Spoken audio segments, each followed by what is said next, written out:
चर्चा।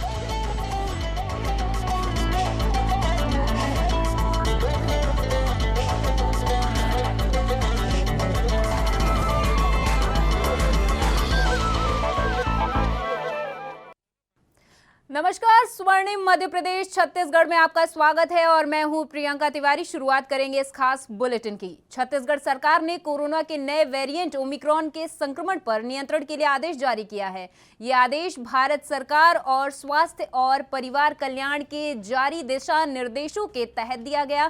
सामान्य प्रशासन विभाग ने समस्त विभागों के भार साधक सचिव, समस्त संभागायुक्त और कलेक्टरों को निर्देश दे दिए हैं। सामान्य प्रशासन विभाग ने कहा कि संबंधित अधिकारी निर्देशों का पालन कराएं।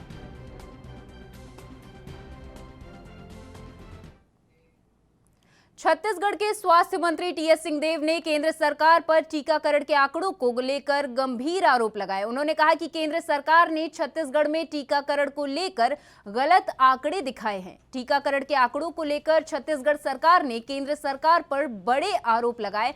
छत्तीसगढ़ के स्वास्थ्य मंत्री टीएस सिंहदेव ने आरोप लगाते हुए कहा कि केंद्र सरकार ने छत्तीसगढ़ में वैक्सीनेशन का आंकड़ा कम दिखाया है। स्वास्थ्य मंत्री ने इसको लेकर केंद्र सरकार पर निशाना भी साधा। बता दें, सोमवार को राज्यवार टीकाकरण के आंकड़े जारी किए गए। इन आंकड़ों के मुताबिक बीजेपी शासित राज्यों का प्रदर्शन कांग्रेस और उसके सहयोगियों के शासन वाले राज्यों से बेहतर है।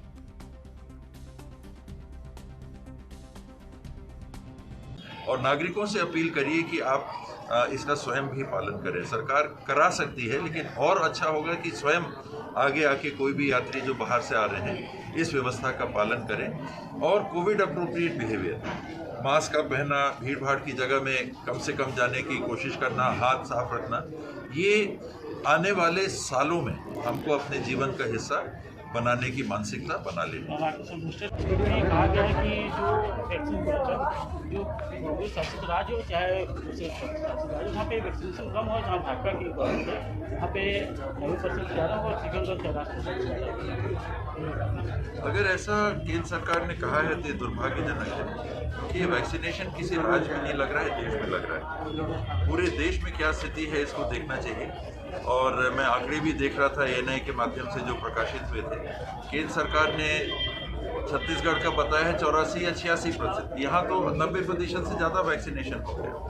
12 लाख जो हमने सीजी टीका के पोर्टल पे वैक्सीनेशन चढ़ाए थे, वो अभी तक उन्होंने पूरे उसको चढ़ाए नहीं। तो ये अंतर जो दिखता है, कहीं ऐसा दिखाने का प्रयास करना कि कहीं काम अच्छा हो रहा है, कहीं नहीं हो रहा है, ये अफसोस की बात है। ये बहुत बड़े अफसोस की। छत्तीसगढ़ सरकार के नगरीय प्रशासन मंत्री डॉक्टर शिव कुमार डहरिया 1 दिसंबर को मंदिर हसौद दौरे पर रहेंगे। आपको बता दें, मंत्री डहरिया रायपुर से मंदिर हसौद जाएंगे, जहां पर वो धान खरीदी महोत्सव और भूमि पूजन कार्यक्रम में शामिल होंगे। उसके बाद रायपुर जिले के आरंग विकासखंड के रीवा और चंदखुरी गांव का दौरा भी करेंगे।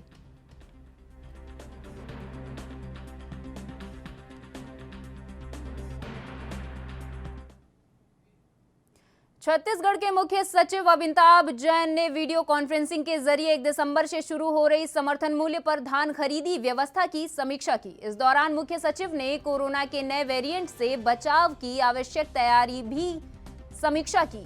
वीडियो कॉन्फ्रेंसिंग में सभी जिलों के कलेक्टर और पुलिस अधीक्षक समेत वरिष्ठ अधिकारी मौजूद रहे।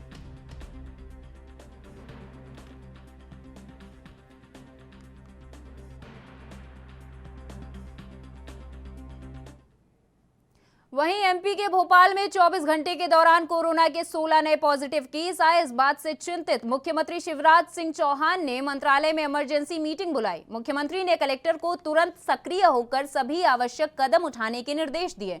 बता दें कि भोपाल में बीते 12 दिनों में 60 से अधिक कोरोना केस सामने आ चुके हैं। इन मामलों ने सरकार की चिंता बढ़ा दी। मुख्यमंत्री शिवराज सिंह चौहान ने कहा कि इन सभी 16 केस को आइसोलेट करते हुए इनके परिवार की कोरोना जांच कराए, कॉन्ट्रैक्ट ट्रेसिंग भी कराई जाए। मुख्यमंत्री ने निर्देश दिए, कहा कि एक क्षण भी लापरवाही नहीं की जाए। कोरोना टेस्ट की संख्या भी तत्काल बढ़ाई जानी चाहिए।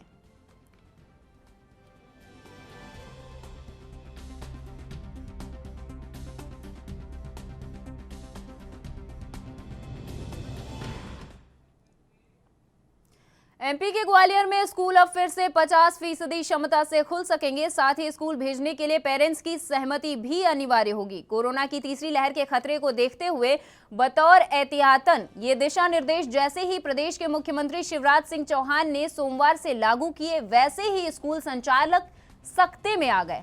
दरअसल 100% क्षमता के साथ खुले स्कूलों को अभी कुछ महीने ही हुए हैं।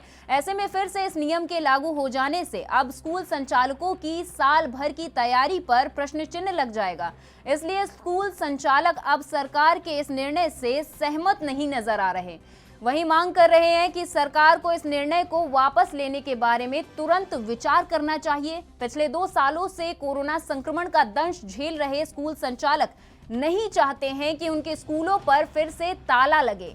ऑनलाइन पढ़ाई के दौरान विद्यार्थी मोबाइल से जुड़कर पढ़ाई तो कर लेते हैं, लेकिन उसके एवज में तकरीबन 40% विद्यार्थी ऐसे हैं जो फीस स्कूल में जमा नहीं कराते। ऐसे में निजी स्कूल संचालक नहीं चाहते कि स्कूलों को 50% क्षमता से शुरू किया जाए।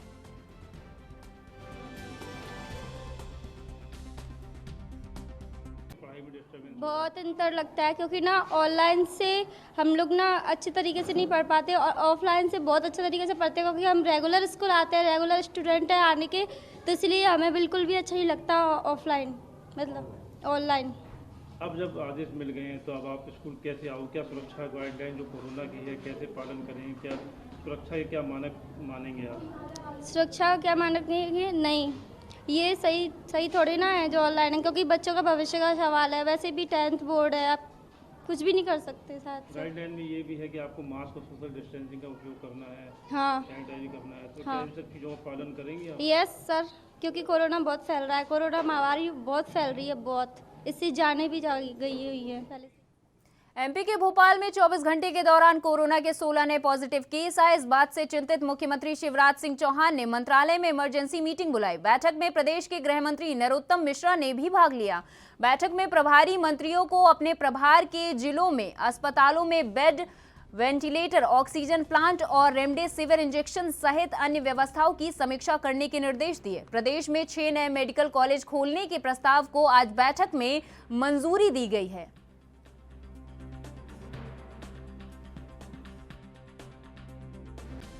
माननीय मुख्यमंत्री जी के द्वारा कोरोना को लेकर आपात बैठक भी की गई और जिसमें आज माननीय मुख्यमंत्री जी ने स्पष्ट निर्देश किए हैं कि जितने भी प्रभारी मंत्री हैं वो अपने प्रभार के समस्त जिलों के अंदर ऑक्सीजन के प्लांट, वेंटिलेटर, कंसल्टेटर, रेमडेसिविर, इन सब की चिंता वो करेंगे और पूरी जानकारी लेके अपने अपने जिलों को स्वास्थ्य चिकित्साओं के बारे में अपडेट लगातार लेते रहेंगे।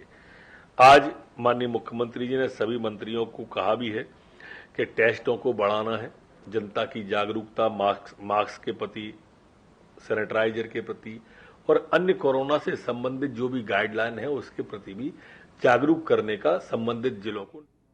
वहीं एमपी के गृह मंत्री डॉक्टर नरोत्तम मिश्रा ने आज मीडिया से चर्चा में कहा कि सूदखोरी के खिलाफ पूरे मध्य प्रदेश में अभियान चलाया जाएगा। किसी भी साहूकार को नियम विरुद्ध काम करने की छूट नहीं दी जाएगी। यदि कोई ब्याज या फिर अवैध वसूली के लिए परेशान करता है तो नजदीक के पुलिस थाने में सूचना दें, पुलिस तत्काल कार्रवाई करेगी। गड़बड़ी करने वाले किसी भी व्यक्ति को बख्शा नहीं जाएगा। ब्याज के चलते हुए 5 लोगों की आत्महत्या कर ली है। देखिए, बहुत गंभीर विषय है वो और इसके लिए हम पूरे प्रदेश के अंदर एक अभियान चलाने जा रहे हैं और लोगों से अपील करेंगे कि जो पास का उनके नजदीक थाना है वहां जाकर वो इस तरह की जानकारी दें। अगर कोई उनको इस तरह से ब्याज के लिए परेशान करता है या अवैध वसूली के लिए परेशान करता है तो पूरे प्रदेश में कार्रवाई। मध्य प्रदेश के इंदौर में बीजेपी कार्यालय पर राष्ट्रीय संगठन मंत्री बीएल संतोष और मध्य प्रदेश प्रभारी मुरलीधर राव ने संगठन के पदाधिकारियों के साथ बैठक की। बैठक में सीएम शिवराज सिंह चौहान, गृह मंत्री नरोत्तम मिश्रा और कैलाश विजयवर्गीय भी शामिल हुए। आपको बता दें, बैठक इतनी गोपनीय रखी गई कि किसी भी मंत्री या विधायक को इसमें शामिल नहीं किया गया। जानकारी के मुताबिक सत्ता और संगठन में समन्वय स्थापित करने के लिए इस बैठक का आयोजन किया गया था। प्रदेश अध्यक्ष बीडी शर्मा ने बताया कि बैठक में कई मुद्दों पर चर्चा की गई और कई शिकायतों और संगठन के आगामी कार्य प्रारूप को लेकर चर्चा हुई है।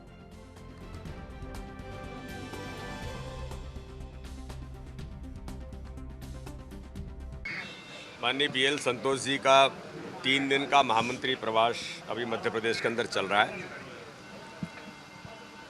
और उसी निमित्त अभी इंदौर में अपने प्रमुख कार्यकर्ताओं के साथ आज उनका बैठना हुआ है। इसके बाद कल हम दिन भर उज्जैन रहेंगे और कल शाम को आकर के फिर आप लोगों से इंदौर में ही पुनः मुलाकात होगी, प्रबुद्ध लोगों का सम्मेलन होगा। तो आज की बैठक में मुख्य तौर पर सामान्य हमारे जो जन्म शताब्दी वर्ष है ठाकरे जी का जन्म शताब्दी वर्ष में संगठन काम के सुदृढ़ीकरण कार्य का विस्तार और साथ ही हमारे जो बाकी प्रमुख इश्यूज हैं उन पर बैठ करके चर्चा होगी। क्या अब ये विषय तो बैठक के विषय तो जब सामान्य तौर पर मैंने कहा ना कि संगठन काम का विस्तार, काम का सुदृढ़ीकरण, आगामी समय में संगठन का अपना जो इंफ्रास्ट्रक्चर, कार्यालय वगैरह वगैरह ऐसी कई बातें हैं जो संगठन पर्व है ये वर्ष हमारा ठाकरे जी का जन्म शताब्दी वर्ष है, उस पर प्रमुख लोगों ने बैठ करके आज चर्चा की। कांग्रेस छोड़कर बीजेपी का दामन थामने वाले MP के मंत्री बिसाहूलाल सिंह के विवादित बयान को लेकर प्रदेश भर में भारी विरोध हो रहा। सार्वजनिक माफी मांगने के बाद भी मंत्री बिसाहूलाल सिंह का विरोध कम नहीं हुआ। मंत्री बिसाहूलाल सिंह के इस्तीफे और FIR की मांग को लेकर राजपुर, करनी सेना और मातृ शक्तियां खुलकर मैदान में आ गई हैं। हर शहर में मंत्री सिंह का पुतला फूंका जा रहा है। मंत्री बिसाहूलाल ने एक विवादित बयान दिया था जिसके बाद से करनी सेना और मातृ शक्तियां मैदान में उतर चुकी हैं और लगातार उनका विरोध कर रही हैं। वहीं पर आज श्री राष्ट्रीय क्षेत्रीय महासंघ के सभी सदस्यों ने मिलकर ज्ञापन सौंपा है और बिसाहूलाल का विरोध प्रदर्शन किया है। मातृशक्तियों ने भी उनका पुतला फूंका है और बिसाहूलाल के प्रति विरोध जताया। मध्य प्रदेश के खाद्य मंत्री बिसाहूलाल साहू ने क्षत्रिय समाज की महिलाओं के खिलाफ जो आपत्तिजनक टिप्पणी की है, इससे न केवल क्षत्रिय समाज की महिलाएं बल्कि समस्त नारी जाति का अपमान हुआ है। हम लोग आज उनके खिलाफ ज्ञापन देने के लिए राज्यपाल जी के नाम ज्ञापन देने के लिए कमिश्नर कार्यालय पर उपस्थित हुए हैं। हमारी विशेष मांग है कि जैसा कि उन्होंने बयान दिया उसके बाद माफ़ी मांग ली, माफ़ी मांग लेने भर से जो भावनाएं आहत हुई उसका कोई हल नहीं निकलता है। हमारी ये मांग है कि इन्हें इस पद से बर्खास्त किया जाए, क्योंकि इस तरह की विकृत मानसिकता वाला व्यक्ति जब इतने बड़े पद पर बैठता है तो वो कहीं ना कहीं शोभा नहीं देता। तो पूरे क्षत्रिय समाज की ये मांग है कि बिसाहूलाल साहू को इनके पद से बर्खास्त किया जाए। हम लोग चूड़ियाँ इसलिए भेज रहे हैं क्योंकि इतिहास गवाह है, जब जब आवश्यकता पड़ी तो नारी शक्ति ने, क्षत्राणियों ने अपनी चूड़ियाँ उतारकर हाथों में तलवारें पकड़ी थी।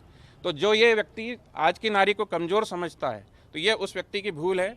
तो आज आवश्यकता चूड़ी पहनने की इस व्यक्ति को है, ना कि नारी जाति को है। बर्खास्त नहीं करेंगे तो क्या? बर्खास्त नहीं करेंगे तो महाजन आंदोलन होगा, उसकी जवाबदार पूरी तरीके से मध्य प्रदेश सरकार होगी। भाजपा को क्या आने वाले चुनाव में अगर भी किया जाएगा वोटिंग? बिल्कुल अगर भाजपा के पदाधिकारी इस व्यक्ति के खिलाफ कार्रवाई नहीं करते हैं, बर्खास्त नहीं करते हैं, तो आने वाले समय में हम इनका बहिष्कार भी करेंगे। MP के मंदसौर में भगवान पशुपतिनाथ का मेला चल रहा है। इस मेले में जहां लोगों को रोजगार उपलब्ध करवाना प्रशासन का लक्ष्य है, वहीं कुछ व्यवसायियों ने इस मेले में भ्रष्टाचार के आरोप भी लगाए। व्यापारियों का कहना है कि दुकानों को लेने के लिए उन्हें 5 से 10 गुना मूल्य देना पड़ता है, क्योंकि कुछ लोग नगर पालिका प्रशासन से साठगांठ कर दुकानें अपने नाम से लेकर उन्हें ज्यादा मूल्य देकर किराए पर देते हैं।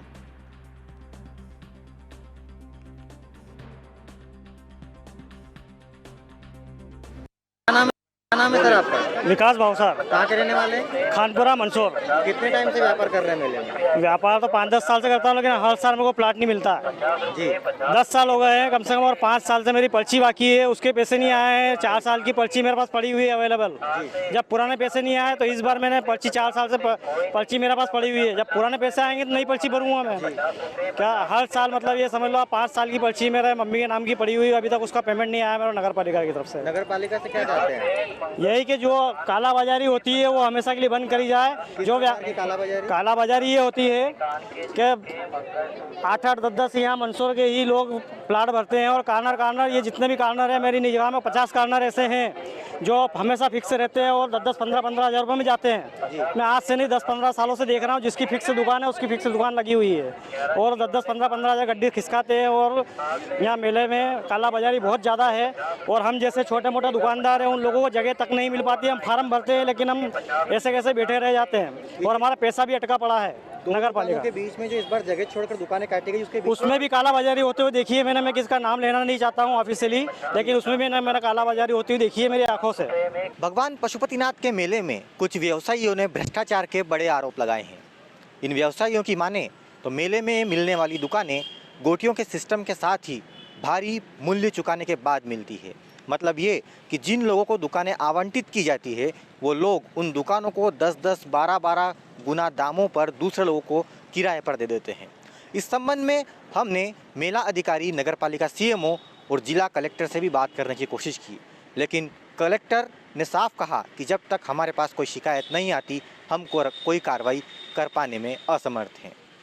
वहीं नगरपालिका सीएमओ ने कहा कि इस प्रकार की जानकारी अभी तक मेरे संज्ञान में नहीं है और मैं जांच करवा के आगे इस मामले को देखूंगा। कैमरा पर्सन कृष्णा के साथ कार्तिक मोदी, ANB न्यूज़, मंदसौर, मध्य प्रदेश। और यहाँ रुकेंगे एक छोटे से ब्रेक के लिए, आप कहीं मत जाइए, देखते रहिए ANB न्यूज़।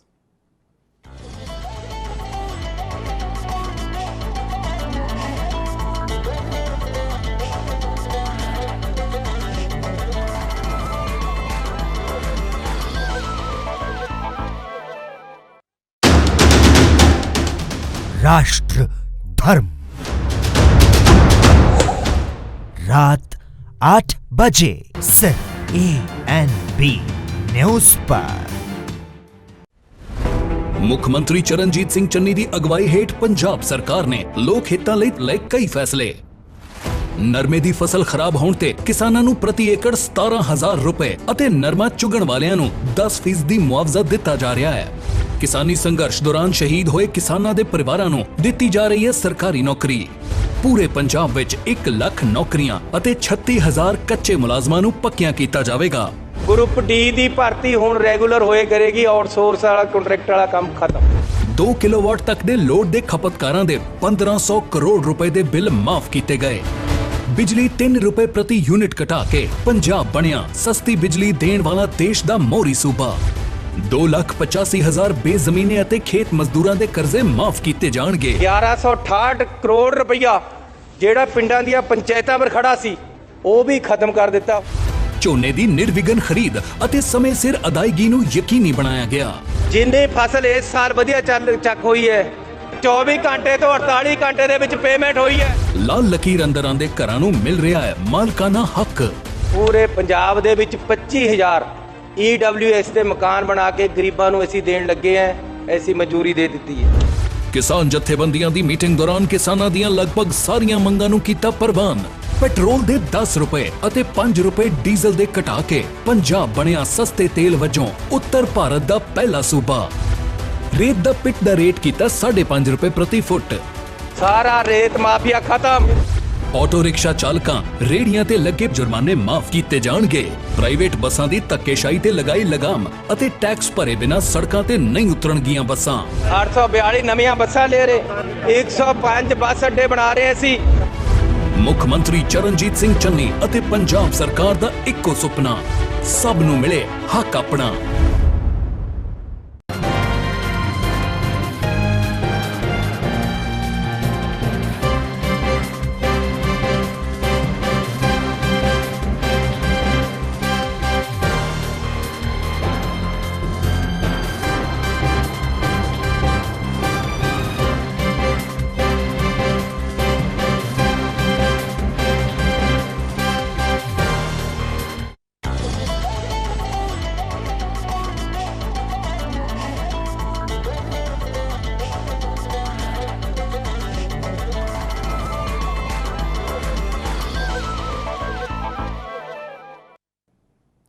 ब्रेक के बाद आपका स्वागत है और खबरों की ओर रुख कर लेते हैं। एमपी के उज्जैन में इन दिनों किसानों को सबसे ज्यादा यूरिया खाद की जरूरत पड़ रही, लेकिन सोसाइटियों और बाजार में पर्याप्त यूरिया नहीं मिल पाने से किसानों को परेशानी उठानी पड़ रही। उज्जैन की तराना तहसील की कृषि उपज मंडी में कई घंटों से किसान खाद के लिए लाइन में खड़े थे। जब किसानों को खाद नहीं मिली तो उन्होंने सोसाइटी में रखी यूरिया को बोरियों से लूटना शुरू कर दिया। कई किसान कंधे पर 50 किलोग्राम यूरिया की बोरियां लेकर भागने लगे। सोसाइटी में भीड़ नियंत्रण के लिए लगाई गई पुलिस ने भी दौड़ दौड़ कर किसानों पर लाठियां चलाईं। इससे किसान बोरियों को वहीं छोड़कर भाग निकले, जिसका वीडियो तेजी से वायरल हो रहा। आपको बता दें, प्रदेश भर में किसान यूरिया सहित अन्य खाद की किल्लत से परेशान हैं। सोसाइटी से खाद या तो मिल नहीं रही या कम मिल रही। वहीं किसान खाद की कालाबाजारी का आरोप लगा रहे हैं।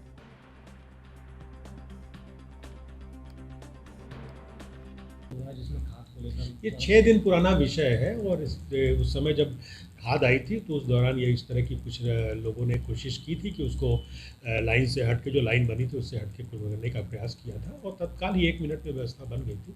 कोई ऐसा गंभीर विषय नहीं। अंत भला तो सब भला, ये कहावत मुक्तिधाम पर ही लोग कहते नजर आते हैं और मुक्तिधाम ही अच्छा नहीं हो तो बाहर से आने वाले लोग शहर को पिछड़े हुए नजरिए से देखते हैं। भिंड विधायक संजीव सिंह कुशवाहा ने धर्मपुरी मुक्तिधाम का लोकार्पण करते समय ये बातें कही। भिंड मुक्तिधाम पोरसा और इटावा से भी बेहतर बनाने के लिए उसका कायाकल्प कराया गया है, जिसमें नए टीन सेट, बाउंड्री वॉल और शिव मंदिर में शिवजी की स्थापना और पेड़ पौधे लगाकर तैयार किया गया है। विधायक संजीव सिंह कुशवाहा ने कहा कि शहर में सड़क, पानी, बिजली इत्यादि मूलभूत सुविधाएं के अलावा सौंदर्यीकरण भी जरूरी है। इसके लिए लगातार शहरों में सड़क और विद्युतीकरण का कार्य तेजी से चल रहा है।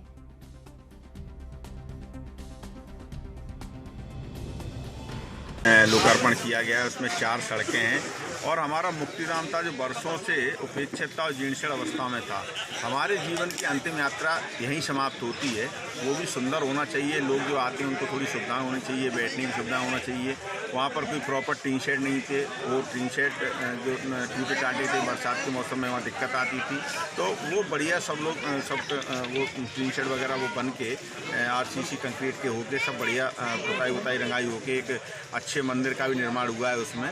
तो ये सारे काम मिला के 75 लाख रुपए की लागत से लगभग उसका जीर्णोद्धार हुआ है। तो ये सब मिलाकर हम लगातार ये प्रयास में लगे हैं किसी तरीके से भिंड की तस्वीर और सूरत बदलनी चाहिए। और ऐसे ही जो पॉइंट हैं, जो जैसे जीर्णोद्धार कब्रिस्तानों के हैं जीर्णोद्धार, हमारे शमशान घाट के जीर्णोद्धार हैं, सड़कों का कायाकल्प है, लगातार बहुत तेज़ी से बहुत पूरे भिंड शहर में ये सभी।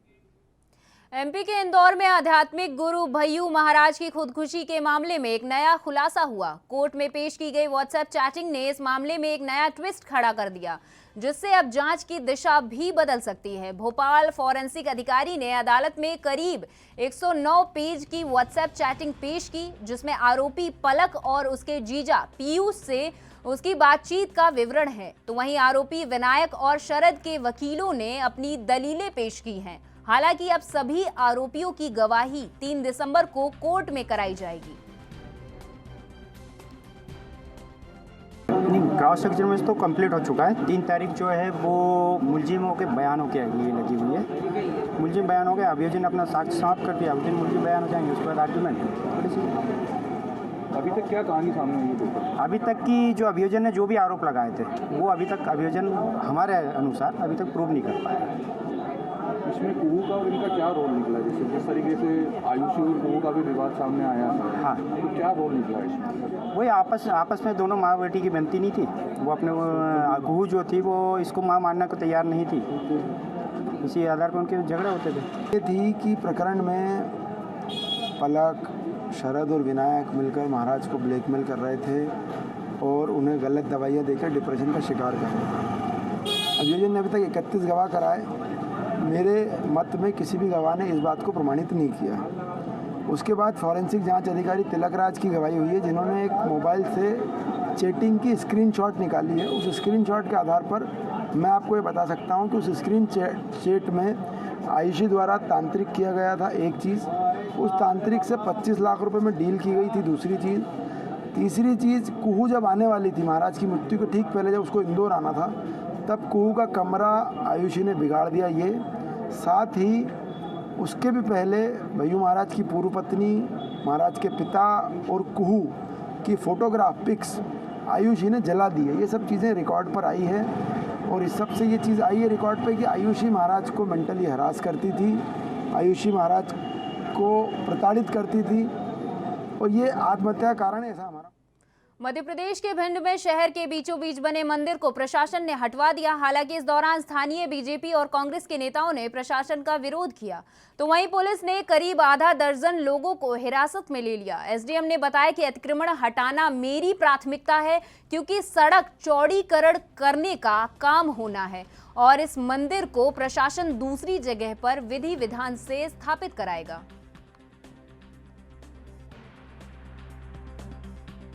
रोड है जो भिंड का, इसका चौड़ीकरण लंबे समय से रुका हुआ था और जो माता का और हनुमान जी का मंदिर था, इसको हमें शिफ्ट करना था, तो आज हमने इसको शिफ्ट कर दिया है और अब यहाँ से रोड चौड़ीकरण हो जाएगा। अभी हाल ही में कांग्रेस और बीजेपी नेता भी यहाँ पर आए, आपसे भी उनकी कहा सुनी हुई, क्या कहा?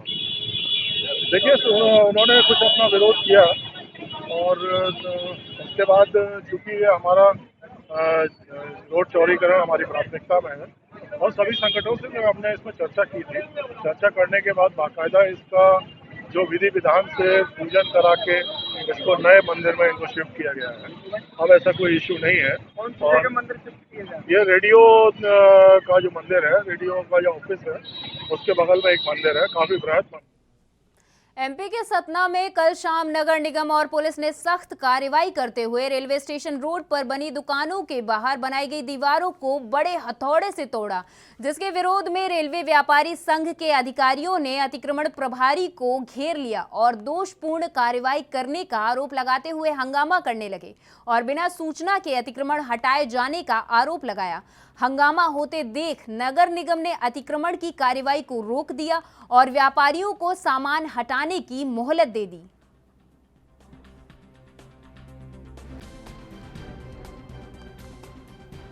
किस तरह की कार्रवाई? देखिए, व्यापारियों को अनाउंसमेंट के माध्यम से हमेशा सूचित किया जाता है। वर्तमान में लगन का सीजन चल रहा है, इतना रस है बाजार में कि निकलते नहीं होता। कल हमारे एसपी साहब बाजार का भ्रमण किए थे, उनके द्वारा ये निर्देश दिए गए कि बाजार में सुपराजी व्यवस्था जमाओ, बहुत बड़ी अव्यवस्था फैली हुई है। सीएसपी साहब को भी निर्देश उन्होंने दिया, टीआई साहब को दिया, हमको भी निर्देश दिया। हम सुबह से आज 4 बार अनाउंस कराए बाजार में कि अपने अपने दुकान का सामान अपने दुकान के अंदर रखो, कोई भी व्यापारी। और मेरे साथ इस बुलेटिन में फिलहाल इतना ही। आगे और खबरें देखने के लिए बने रहिए एनबी न्यूज़ के साथ। नमस्कार।